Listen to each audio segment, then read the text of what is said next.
हर investor का सपना होता है कि अगर वो लाख रुपए लगाए तो वो 1 करोड़ हो जाए, अगर वो 1000 रुपये लगाए तो वो 1 लाख रुपए हो जाए, अगर वो 10 रुपये लगाए तो वो 1000 रुपये हो जाए, और शायद उससे भी कहीं ज़्यादा। लेकिन क्योंकि जो गरज है इंसान की पैसा कमाने की वो तो कभी ख़त्म नहीं होती। लेकिन अगर 100 गुना ना भी हो तो कम से कम 50 गुना तो हो, और अगर 50 गुना भी ना हो तो 25 गुना हो, नहीं तो किसी भी हालत में कम से कम 10 गुना तो हो ही हो पैसा। तो ये सबकी चाहत रहती है, लेकिन क्या ऐसा पॉसिबल है? तो हाँ जी, बिल्कुल पॉसिबल है। इसका जवाब तो यही है कि कई सारे ऐसे स्टॉक्स हैं जो पहले बहुत छोटे स्टॉक्स होते थे, लेकिन धीरे धीरे अपना परफॉर्मेंस अच्छा करते गए, फाइनेंशियल अच्छे करते गए, रिजल्ट्स अच्छे करते गए, और वो आज की डेट में बहुत बड़े स्टॉक्स हैं। एग्जांपल के तौर पे अगर मैं आपको बताऊं तो आइशर मोटर्स जो था वो 1998 में 9 रुपये का स्टॉक था, और आज की डेट में वो बीच में तो वो स्प्लिट होने से पहले वो करीब 25-30 हज़ार का भी हो गया था। लेकिन अब 1:10 का जब से स्प्लिट हुआ है तो उसकी वैल्यू लगभग अब आज की डेट में तो शायद ऑलमोस्ट 2800 के आसपास ट्रेड कर रहा है। सिमिलरली कोटक महिंद्रा बैंक जो था वो 2003 में 1 रुपये 80 पैसे के आसपास था, और आज की डेट में लगभग 2000 रुपये का स्टॉक है। सिमिलरली लुपिन जो था वो सन 2000 में 2 रुपये के आसपास का स्टॉक था। टाइटन जो था वो सन 2000 में 2 रुपये 60 पैसे के आसपास था। बजाज फाइनेंस जो इतना बढ़िया स्टॉक है, लगभग ऑलमोस्ट 6000 रुपये का स्टॉक है आज की डेट में, वो सन 2000 में 2 रुपये 80 पैसे के लगभग था। JSW स्टील जो है इतना बढ़िया स्टॉक है, वो सन 2000 में 50 पैसे का था। हाँ जी, 1 रुपये से भी कम का स्टॉक था। और ग्रह फाइनेंस जो है वो सन 2004 में लगभग 1.5 रुपये का स्टॉक था, और आज की डेट में ये बहुत बड़े बड़े स्टॉक्स हैं। मार्केट कैपिटलाइजेशन जिनकी कई हज़ार करोड़ हैं, या कुछ स्टॉक्स तो ऐसे हैं जिनकी 1 लाख करोड़ से भी ज़्यादा मार्केट कैप है। तो आज की डेट में ये बहुत बड़े नाम बन चुके हैं। लेकिन क्या ऐसा हर स्टॉक के साथ होता है? तो जी बिल्कुल नहीं होता ऐसा हर स्टॉक के साथ में। और हम बात करेंगे आज से कि आपको इन स्टॉक्स में इन्वेस्ट करना चाहिए कि नहीं करना चाहिए। पेनी स्टॉक सबसे पहले तो होते क्या हैं और इनके फ़ायदे क्या हैं इनमें इन्वेस्ट करने के, इनके साथ रिस्क कौन कौन से एसोसिएटेड हैं, और फिर फाइनली हम बात करेंगे कि क्या आपको इन स्टॉक्स में इन्वेस्ट करना चाहिए कि नहीं चाहिए। तो अगर आप पूरा समझेंगे तो ही आपको इसका फ़ायदा मिल पाएगा, नहीं तो आप गलती कर सकते हैं जिसकी वजह से आपको नुकसान हो सकता है। तो इस वीडियो के अंत तक बने रहिएगा ताकि आप ज़्यादा से ज़्यादा फ़ायदा उठा सकें। और हाँ, एक चीज़ और बोलना चाहूँगा कि इस चैनल पर आपको जो कई पेड प्रोग्राम्स भी जो होते हैं उसमें भी आपको उतनी इन्फॉर्मेशन नहीं मिल पाती, या इतनी क्वालिटी इन्फॉर्मेशन नहीं मिल पाती, और इतना वैरायटी नहीं मिल पाती जितना आपको इस चैनल पे फ्री में मिल जाएगी। तो अगर आप सब्सक्राइबर नहीं हैं तो सब्सक्राइब कीजिए, और अगर आप सब्सक्राइबर हैं तो इसको लाइक और शेयर कीजिएगा ताकि और लोगों को भी इस बात का फ़ायदा हो सके कि इन्फॉर्मेशन उनको भी मिलती रहे। और अगर आप सब्सक्राइब करेंगे तो बेल नोटिफिकेशन प्रेस करना बिल्कुल भी मत भूलिएगा, नहीं तो आपको सारे वीडियोस के नोटिफिकेशन नहीं मिलेंगे। तो चलिए शुरू करते हैं। तो सबसे पहले हम बात करते हैं कि पेनी स्टॉक्स होते क्या हैं। तो ये कम वैल्यू के, कम प्राइस के स्टॉक्स होते हैं जिनकी कंपनीज की मार्केट कैप भी काफ़ी कम होती है। और अगर आपको टेक्निकल टर्म्स नहीं पता है तो उसके लिए भी मैंने एक कंपनी से वीडियो बनाई हुई है जिसमें आपको सारे टेक्निकल टर्म्स का मीनिंग पता लग जाएगा। तो वो आप मेरे वीडियो देख सकते हैं, उसका लिंक मैं डिस्क्रिप्शन में दे दूंगा। दूसरी बात यह है कि इसका मार्केट कैप कम होने के साथ साथ में इनकी लिक्विडिटी भी काफ़ी ज़्यादा कम होती है, और ज़्यादातर केसेस में ये 10 रुपये से कम की वैल्यू के होते हैं, इसीलिए इनको पेनी स्टॉक्स बोला जाता है। और जैसा मैंने आपको बताया कि इसमें लिक्विडिटी कम होती है, तो इसका मतलब इसके वॉल्यूम्स हैं डेली बेसिस पे वो भी कम होते हैं, और आप बेच भी काफ़ी मुश्किल से पाएंगे अगर आप सेल करना चाहें। तो सबसे पहले बात कर लेते हैं कि इन स्टॉक्स के बेनिफिट्स क्या क्या होते हैं। तो सबसे पहली बात यह है क्योंकि ये कंपनीज छोटी होती हैं तो इनमें ग्रोथ पोटेंशियल काफ़ी ज़्यादा होने के चांसेस होते हैं। यानी कि अगर कंपनी अच्छी होगी, उसके प्रोडक्ट अच्छे होंगे, उसकी मैनेजमेंट अच्छी होगी, उसका लॉन्ग टर्म विजन होगा, उसका एक मॉडल होगा जिसको आप स्केल अप कर सकते हैं प्रोडक्शन को और सेल्स को, और ओवरऑल जो है कस्टमर सर्विस अच्छी होगी और प्राइसिंग अच्छी होगी, जो डिस्ट्रीब्यूशन लॉजिस्टिक्स हैं ये अच्छे होंगे, और फाइनेंसेस को अच्छे तरीके से मैनेज किया जाएगा, कैश फ्लोस को, तो काफ़ी ज़्यादा बड़ी कंपनी बन सकती है। जैसे मैंने आपको एग्जांपल बताए, तो ये भी आगे चल के बड़े स्टॉक्स बन सकते हैं। ज़रूरी नहीं है कि सारी कंपनीज खराब ही करें जो आज की डेट में कम प्राइस की हैं। दूसरा, क्योंकि ये अभी कम प्राइस की हैं तो इनके मल्टी बैगर होने के चांसेस भी काफ़ी ज़्यादा होते हैं और ये कई 100 गुना रिटर्न दे सकते हैं।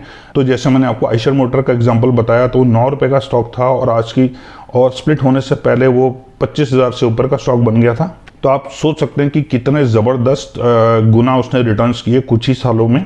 तो ये पोटेंशियल जो है वो ये पेनी स्टॉक्स में रहते हैं। जैसे टाइटन का मैंने आपको एग्जांपल दिया, आज की डेट में ये 1500-1700 रुपये का स्टॉक है, तो इतने ज़बरदस्त रिटर्न्स भी ये स्टॉक्स देने का पोटेंशियल रखते हैं। दूसरी बात यह है कि लोगों को ये लगता है कि 5 से 10 होने में ज़्यादा समय नहीं लगेगा, क्योंकि 5 रुपये से 10 रुपये बहुत बड़ी बात नहीं है, लेकिन 5 लाख से 10 लाख होने में ज़्यादा समय लगेगा। तो ऐसा बिल्कुल गलत है, क्योंकि शुरुआत की जो ग्रोथ है उसमें सबसे ज़्यादा मेहनत लगती है। अगर आप एक बैट्समैन की बात करें तो सेंचुरी लगाने में शायद जितनी मेहनत उसको लगेगी, हो सकता है डबल सेंचुरी तक अगर वो पहुंचे तो उससे कम मेहनत लगेगी, क्योंकि तब तक वो सेट हो चुका होगा। तो उसी तरह से 5 रुपये से 10 रुपये आने में बहुत ज़्यादा मेहनत लगेगी, क्योंकि उस समय स्टॉक की रेपुटेशन नहीं होगी।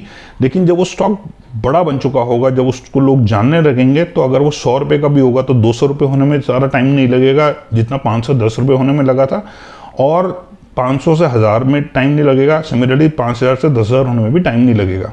एक और बहुत बड़ा बेनिफिट ये होता है कि क्योंकि ये बहुत कम प्राइस के होते हैं तो आप काफ़ी ज़्यादा क्वांटिटी उठा सकते हैं कम प्राइस में। तो जितना आप एक बड़े स्टॉक की क्वांटिटी ज़्यादा उठाएंगे उसमें जाहिर सी बात है पैसे ज़्यादा लगेंगे।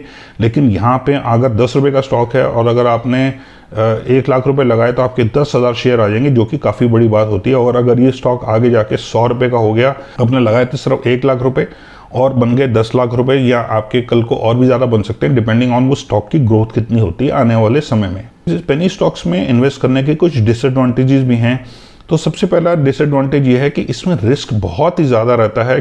इनके प्राइस कम होते हैं तो जितनी तेज़ी से ऊपर बढ़ते हैं उतनी तेज़ी से नीचे भी आ जाते हैं, और क्योंकि इन्वेस्टर्स का ज़्यादा इसमें इंटरेस्ट नहीं होता तो इसीलिए इनको उठाना और गिराना दोनों ही काफ़ी आसान रहते हैं। दूसरा, इसमें लिक्विडिटी बहुत कम रहती है, तो लिक्विडिटी कम रहने की वजह से आपको बेचने में बड़ी दिक्कत होती है। अगर आप बड़ी क्वांटिटी लेके बैठे हैं और अगर वो स्टॉक ऊपर नहीं बढ़ रहा है, उसमें बाइंग इंटरेस्ट नहीं आ रहा है, और कल को अगर आपको सारी क्वांटिटी ऑफलोड करनी होगी तो उसमें बायर्स बिल्कुल भी नहीं होंगे, क्योंकि इन्वेस्टर्स का उस स्टॉक में इंटरेस्ट ही नहीं है। तो अगर आप बड़ी क्वांटिटी लेके बैठे हैं तो उसमें फंस सकते हैं आप, उसको निकालने में आपको काफ़ी समय लगेगा या आपको काफ़ी लो रेट पे निकालना पड़ेगा। ये पेनी स्टॉक्स जो होते हैं ये एक रीज़न की वजह से होते हैं, क्योंकि इसमें जो फाइनेंशियल्स होते हैं वो बहुत ही ज़्यादा वीक होते हैं, इसीलिए लोगों का उसमें इंटरेस्ट नहीं होता।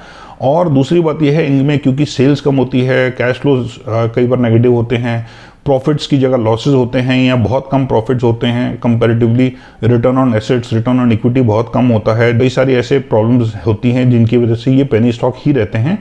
और दूसरी बात यह है कि अगर आप इनमें इंफॉर्मेशन गैदर करना चाहें, इन स्टॉक की डेवलपमेंट देखना चाहें, तो वो आपको कहीं से मिलेगी नहीं, क्योंकि इन स्टॉक्स में डेवलपमेंट होती नहीं है। और कई जो स्टॉक्स होते हैं वो कई बार ऐसा पता लगता है कि शेल कंपनीज हैं, क्योंकि उसमें कोई सेल नहीं हो रही और सिर्फ उसमें लॉसेस बुक होते जा रहे हैं या सिर्फ प्रॉफिट आ रहे हैं, जो भी हो रहा है। लेकिन वो शेल कंपनीज की तरह भी कई बार काम करती हैं, क्योंकि उनका अपना कोई बिजनेस होता नहीं है, अपनी डेड कंपनीज पड़ी होती हैं जिसको मैनिपुलेट किया जाता है for money laundering and other purposes. तो ये काफ़ी रिस्की भी होते हैं और इनमें इंफॉर्मेशन काफ़ी बार अवेलेबल नहीं होती है, क्योंकि ये इलिक्विड काफ़ी ज़्यादा होते हैं और प्राइस इनका बहुत कम होता है। तो ये कई बार जो ऑपरेटर्स होते हैं या मैनिपुलेटर्स होते हैं ये काफ़ी ज़्यादा इन स्टॉक्स को इस्तेमाल करते हैं। तो ये क्या करेंगे, पहले छोटे कम रेट पे बड़ी क्वांटिटीज़ को इकट्ठा करते रहेंगे। जब बहुत बड़ी क्वांटिटीज़ इनके पास आ जाएगी कम प्राइस पे, उसके बाद ये स्टॉक को बहुत तेज़ी से भगाना शुरू कर देंगे, क्योंकि जब ये हाई प्राइस पे खरीदेंगे तो रोज़ आपका अपर सर्किट लगेगा, और जब अपर सर्किट लगेगा या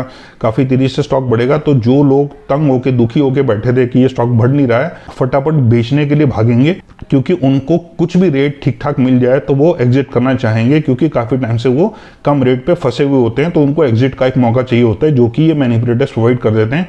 और एक टाइम पे इतना ज़बरदस्त इंटरेस्ट पैदा कर देते हैं, क्योंकि वो स्टॉक 50% भाग जाता है या डबल हो जाता है या 3 गुना हो जाता है, 5 गुना हो जाता है, 10 गुना हो जाता है। तो पब्लिक का इतना ज़बरदस्त इंटरेस्ट आया था, पब्लिक को लगता है पता नहीं इसमें क्या ऐसा टर्न अराउंड स्टोरी हो गई है जिसकी वजह से स्टॉक भाग रहा है। तो जब सारी पब्लिक लेने भागती है तो ये पूरी की पूरी क्वांटिटी जो है उस समय ऑफलोड कर लेते हैं और उसके बाद खुद बाहर निकल जाते हैं, और पब्लिक जो है वो बहुत हाई रेट पे इनमें फंस जाती है। काफ़ी बार इन स्टॉक्स में ऐसा भी पाया गया है कि जो प्रोमोटर्स हैं या ओनर्स हैं इन स्टॉक्स के, वो भी स्कैम्स में और फ्रॉड्स में इन्वॉल्व होते हैं ऑपरेटर्स के साथ में, और कई बार एम्प्लॉयज़ इन्वॉल्व होते हैं, इनसाइडर ट्रेडिंग के केसेस होते हैं, बहुत सारे ऐसे स्कैम्स और फ्रॉड्स होते हैं जिसकी वजह से इनसे बच के रहना चाहिए। अब सबसे बड़ा, अब हमने इनके प्लस और माइनस दोनों ही आपके साथ मैंने सामने रख दिए, लेकिन अब हम बात करेंगे ऐसे पॉइंट्स की कि क्या आपको इसमें इन्वेस्ट करना चाहिए कि नहीं करना चाहिए। तो मैं कुछ टिप्स आपको दूंगा जिसको आप ध्यान में रखिएगा अगर आप करना भी चाहते हैं इन्वेस्ट।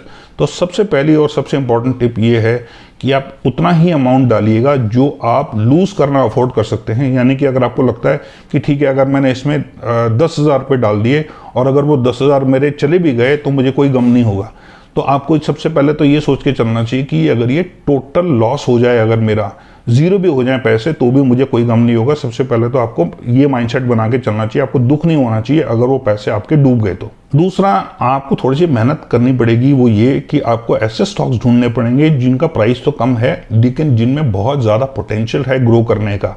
तो फॉर एग्जाम्पल कुछ ऐसे स्टॉक्स ढूंढें जिसमें कोई टर्न अराउंड स्टोरी के चांसेस हों। जैसे एग्जाम्पल के तौर पर मैं आपको बताता हूँ रुचि सोया को अगर आप 2-3 साल पहले का रेट देखेंगे तो ये लगभग 10 रुपये से भी नीचे का स्टॉक था, शायद 6-7 रुपये का स्टॉक था, और इसका रिसेंटली जो हाई लगा कुछ समय पहले, मतलब ज़्यादा समय नहीं हुआ है उस हाई को लगे हुए, लगभग 1500 का वो स्टॉक चला गया था।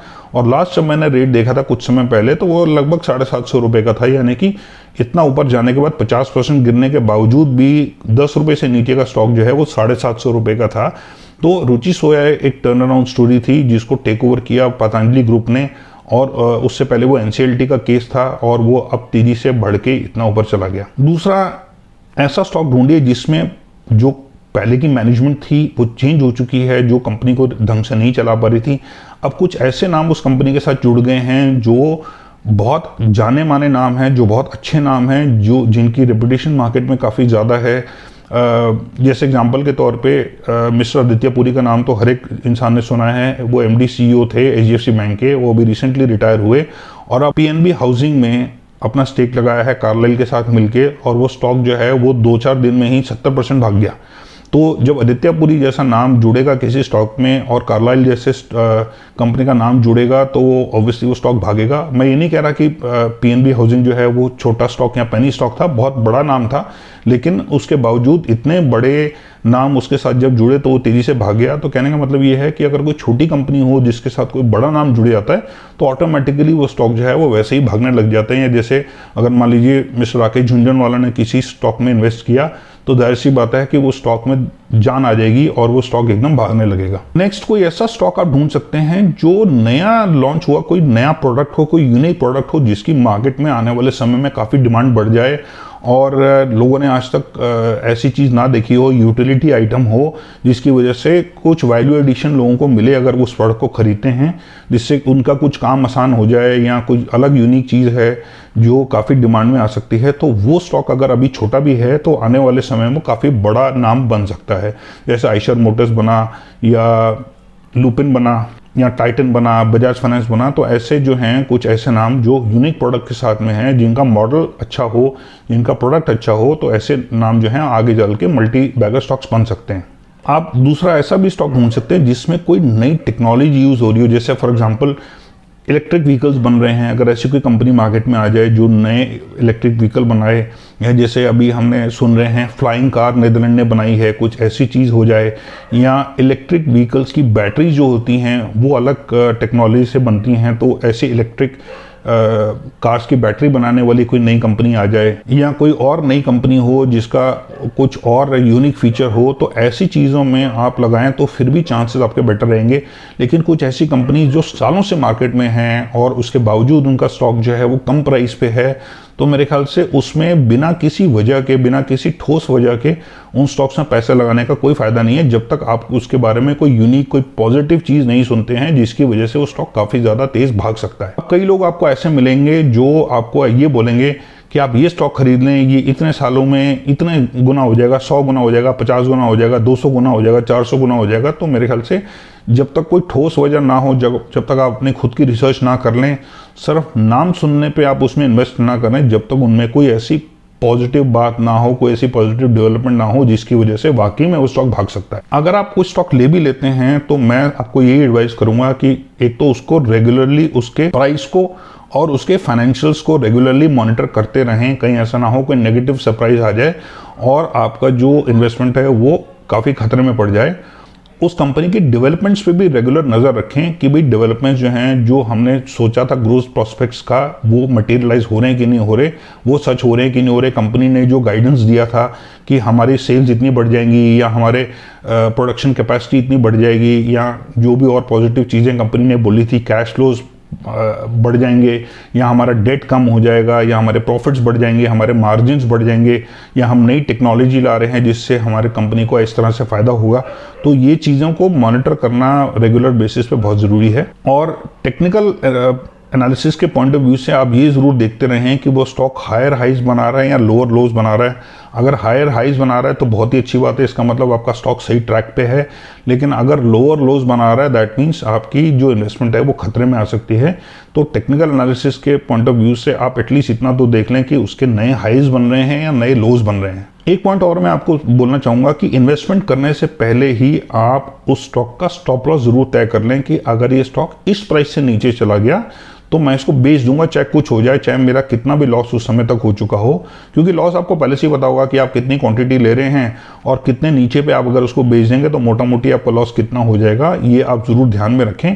क्योंकि अगर ये आप ध्यान में नहीं रखेंगे तो रेत हाथ से फिसलती चली जाएगी और अल्टीमेटली आपकी मुट्ठी में कुछ नहीं बचेगा। तो जैसे वो होता है ना कि आपने रेत उठाई और उसको पकड़ने की कोशिश करी, लेकिन रेत तो फिसलती ही रहती है हाथों से और अल्टीमेटली आपका मुट्ठी जो है वो खाली हो जाती है। तो ऐसा ना हो कि वो स्टॉक जो है वो गिरता ही चला जाए और आपका लॉस बढ़ता चला जाए। तो प्री डिफाइंड अगर स्टॉप लॉस रखेंगे और उस पर कायम रहेंगे तो आपका बचाव हो सकता है काफ़ी हद तक। एक और इम्पोर्टेंट आपको बात टिप देना चाहूँगा कि आप अगर ऐसे स्टॉक्स में इन्वेस्ट करें तो अपने कैपिटल का 2 या 3% से किसी भी हालत में ऊपर ना इन्वेस्ट करें। ऐसा ना हो कि आपका कैपिटल 10,000 का है और आपने सारे के सारे कैपिटल जो है वो उसी एक पेनी स्टॉक में लगा दिया। बहुत ही कम मात्रा में उस पेनी स्टॉक को खरीदें। जैसे मैंने बोला 2-3% से ऊपर अपना जो रिस्क ना लें पेनी स्टॉक्स में। इनफैक्ट नॉर्मली भी जो अच्छे स्टॉक्स होते हैं उसमें भी 5 या 10% से ऊपर कैपिटल नहीं लगाना चाहिए, चाहे वो कितना भी बढ़िया स्टॉक हो। आपका एक रिस्क जो है वो आपको डाइवर्सिफाई करना चाहिए ताकि अगर कोई एक स्टॉक में दिक्कत आ जाए तो आपका सारा कैपिटल खतरे में ना पड़ जाए। तो मैं आपको सर इतना बोलना चाहूँगा कि मैंने 2 वीडियोस बनाए हैं। सबसे पहले तो मेरा जो सबसे पहला वीडियो था उसमें कुछ गाइडलाइंस दी हुई थी कि आपको स्टॉक सिलेक्शन कैसे करना चाहिए अगर आप अच्छे प्रॉफिट्स बनाना चाहते हैं, तो वो ज़रूर देखिएगा। उसका भी लिंक मैं डिस्क्रिप्शन में दे दूंगा। और दूसरा मैंने एक वीडियो बनाया था कि पेनी स्टॉक्स को आइडेंटिफाई कैसे करें और उनसे बच के कैसे रहना चाहिए, और अगर उसमें इन्वेस्ट करते भी हैं तो कैसे एग्जिट करना चाहिए। तो वो वीडियो भी आप जरूर देखें, उसका भी लिंक मैं आपको डिस्क्रिप्शन में दे दूंगा। तो ये तीनों वीडियोस अगर आप देखेंगे तो आप पेनी स्टॉक्स में अगर आप जाना भी चाहें तो आप इसका फ़ायदा उठा सकते हैं। तो आई होप आपको वीडियो पसंद आई होगी, तो इसको लाइक और शेयर कीजिएगा, और अगर आप सब्सक्राइबर नहीं हैं तो सब्सक्राइब कीजिएगा। Thank you so much for watching and take care and God bless.